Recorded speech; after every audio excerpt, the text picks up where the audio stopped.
Don't fuck with the Chuck. Oh my God.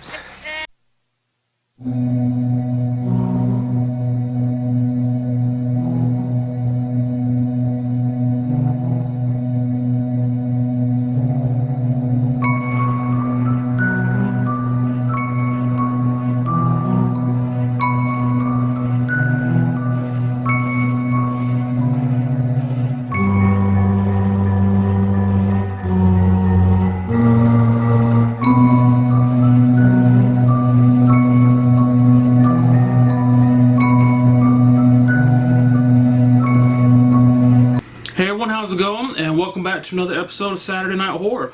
Now tonight we're going to be watching, I wouldn't say it's one of my favorites, it's probably the last movie in this franchise that I could actually watch without turning it off in disgust.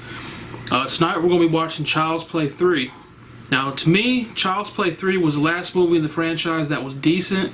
I think all the other movies just kind of went downhill after this one, so this will be the last Child's Play movie we're going to watch for a while on Saturday Night Horror. Excuse me. But yeah, like I said, not a great movie, but I can stomach it. The first three were the best in my opinions. So yeah, tonight we're going to be watching Child's Play 3. We are cooking. I'm going to be making some stuffed mushrooms, so before we watch the movie, we'll go in the kitchen and do that. But yeah, Child's Play 3, what can you say about it?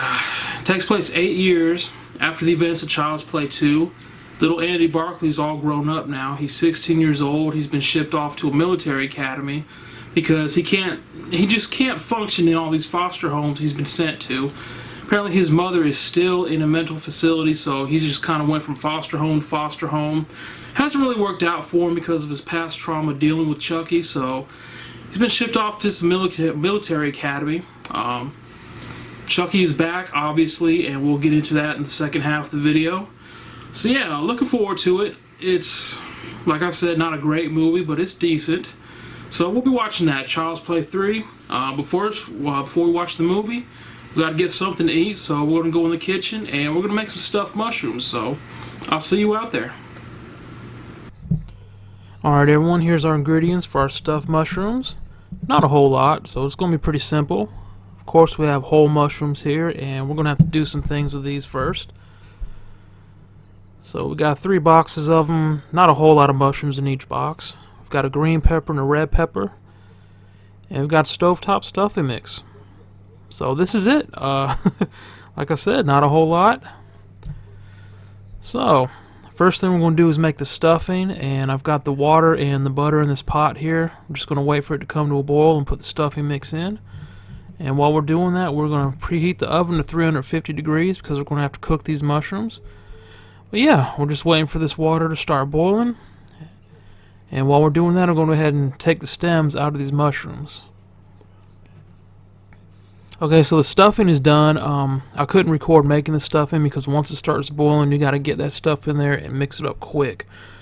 And the light on the camera makes it look really pale. But yeah, stuffing's done. And I've taken all the stems out of the mushrooms. As you can see here, we've got the mushroom caps. And we've got the stems here. So what I'm going to have to do is I'm going to put these caps to the side, and I'm going to have to cut up these stems. Now the caps, I'm going to cook them in this pan in the butter. So while the butter's melting, I'm going to chop up these mushroom stems because we're going to use them too. So yeah, moving along pretty well here. So I'll just chop these up while the butter's melting. Alright, so the butter melted, and we've got all the mushroom caps in the pan here. I mean, they just barely fit. And we're just going to cook these for a little while till the bottom of them here turns golden brown. And it shouldn't take too long. And while we're doing that, I'm still going to chop in these stems. Alright, so it's been a while. The mushroom caps have been cooked, drained. They're good to go. The bottom of them is golden brown, almost sauteed a little bit. Look at that. And I've got all the mushroom stems chopped up. So all those mushroom stems, this is what's left of them. And we will be using these in our stuffing here.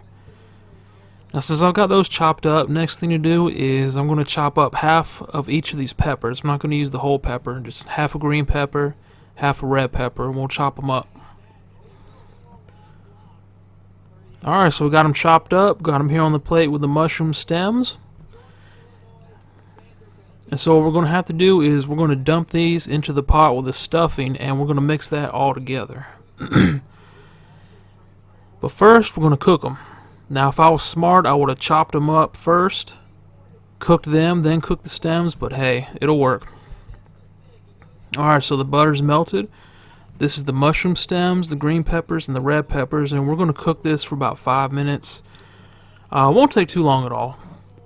So we'll cook this for 5 minutes, and then we'll dump it in with the stuffing and mix it all up. And it's smelling good, man. Alright, so it's been 5 minutes. That is done. Look at that. See the steam rising from that mixture there. So we're going to dump this in our pot of stuffing here, mix it all up. Alright, it's all mixed up. We got the stuffing, mushroom stems, green peppers, red peppers. And now what we're going to do is we're going to take a spoon and we're going to scoop this into each one of these mushroom caps. So this is our stuffed mushroom stuffing, I guess. And we're just going to fill these mushrooms with it. And we're definitely going to have leftover stuffing. Alright, so the mushrooms are stuffed. We have a lot of leftover stuffing, which is awesome. But yeah, now that we've got these stuffed, we're going to put them in the oven since it's preheated to 350 degrees. We're going to put them in the oven for about 10 minutes. If they need to go in longer, we'll put them in longer. And while they're cooking, I'm going to be washing dishes. My least favorite part. Yeah, at least it's not a whole lot right now.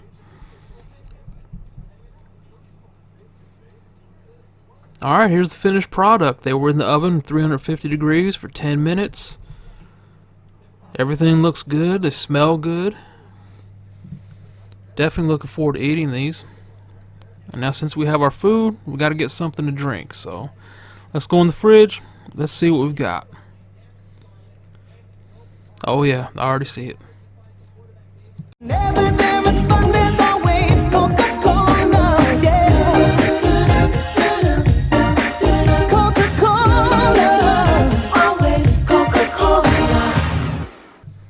Alright, we've got our stuffed mushrooms. We've got our orange vanilla Coke Zero. We are good to go. You know what? I took the Coke and I poured it in this mug. I haven't used this mug in quite a while. So, definitely got to put it to some use. It's just been sitting up in the cabinet for a while now. Alright, here we are. We've got our food, our drink. And we just need to turn off this last light in the house and we will be good to go. Alright, all the lights in the house are off.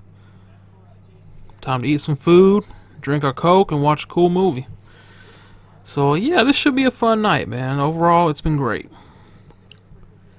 Alright, and Shadow is here. She was watching the movie and she went to sleep. This is the youngest of the cats. Unfortunately, she's been scratching herself right under her ear really bad. As you can see, she's kind of drawn some blood on herself, cut herself, but Shadow's here, man. Shadow's doing great since her incident a couple months ago. Alright everyone, Child's Play 3 is done. Stuffed mushrooms were good. I haven't made them that way before. They turned out to be awesome. And the movie was fun. As I said a couple times before at the beginning of this video, not the best in the franchise, but it was the last one that was decent. Like I said, all the rest of them just kind of went downhill and went over the top ridiculous after this one. But yeah, like we said, this takes place 8 years after Child's Play 2. Andy Barclay's 16. Talked about how he got in the military academy. And Chucky is back, of course. The way he comes back is kind of ridiculous, but I mean, this is a movie about a killer doll, so you know, it is what it is. Basically, the company that makes the Good Guy dolls have decided they want to make the Good Guy dolls again. They want to start manufacturing them again because that was their top seller. All the bad publicity they got from Andy saying that their doll was a killer and it was alive has passed. So they decided they want to start manufacturing them again. They use the exact same manufacturing plant as they did in the second movie. So when part 3 starts, you see them cleaning out the factory and the plant, kind of cleaning it up, getting ready for business. And the thing that kills me is Chucky's mutilated body is still in that factory, still in that plant. For 8 years, his headless, mutilated body has been sitting there in this mold of plastic where it was left at the end of part 2. Why no one bothered to cold clean that up, who knows? Why it was left there, who knows? But it's been there for 8 freaking years. And the movie starts out where they have this giant crane machine come down, latches on to Chucky's body. Of course, the blood starts dripping up. They pick up the whole mass to kind of get it out of the way. And as they're dragging it across, Chucky's blood drips into a huge vat of plastic. And his blood, I'm guessing since his soul was still in the blood, or in the doll, and the blood is from him, his blood mixing with that plastic kind of resurrects him, I guess. So the very first good guy doll that comes off the line, his blood was in it, and he's back. He's resurrected. It's weird, but, you know, weird is okay when you're talking about a movie with a killer doll. So yeah, Chucky is back. He actually looks up some computer files to find out where Andy Barclay is. Finds out he's in military academy. He actually goes there, and then this is where things kind of get weird, kind of get different than the first two. When the movie first starts, Chucky is once again, he wants to transfer his soul into Andy's body. As you know, the only way he can get out of the doll's body is to transfer his soul into the body of the first person that he told his secret to, which was Andy. So anyway, he packs himself up, sends himself to Andy. However, it's intercepted by a little boy. We're not going to get into that. I don't want to spoil it for you. But a little boy at the military academy ends up getting a hold of the good guy doll, Chucky.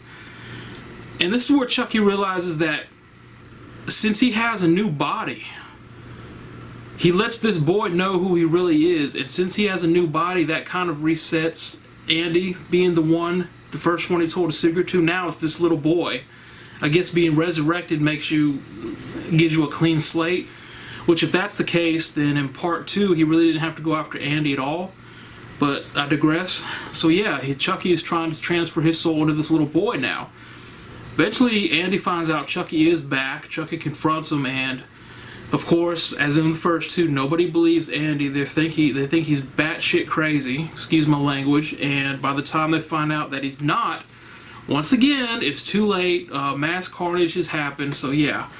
Child's Play 3 was all about Chucky trying to transfer his soul into this little boy, and Andy trying to stop him, trying to get everyone around to believe him. Like I said, this was the last decent entry into the franchise for me. This was not by all means, this was not a great movie. It was decent. It's still fun to watch. I still prefer 2. That's my favorite overall of the franchise. But yeah, this one takes place almost completely at the military academy until the very end, where they go to a state fair, regional fair, whatever. Chucky meets his demise in a way that he should not be back at all, but we all know that didn't happen. So yeah, Child's Play 3 was definitely a different experience than the first two. I don't know, man. I did forget, however, that Justin Whalen played Andy Barclay. Justin Whalen is who I knew him from playing Jimmy Olsen on Lois and Clark: The New Adventures of Superman. So when I put the Blu-ray in and said Justin Whalen, oh man, that's right, that's him. Hey, Tiger.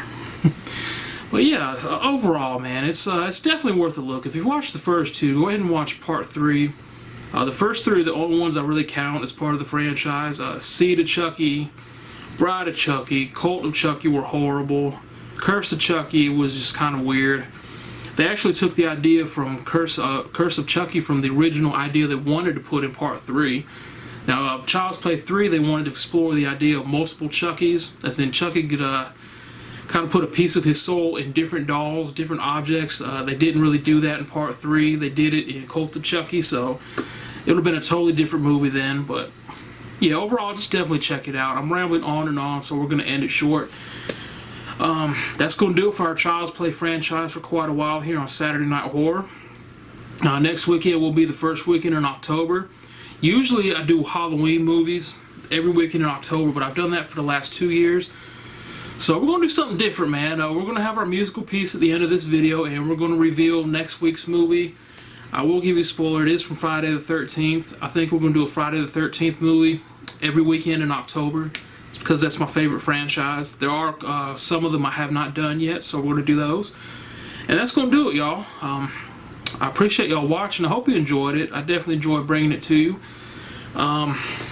yeah, man, I just hope you really enjoy it. I appreciate you watching, appreciate the support you show the channel. Definitely having fun with this.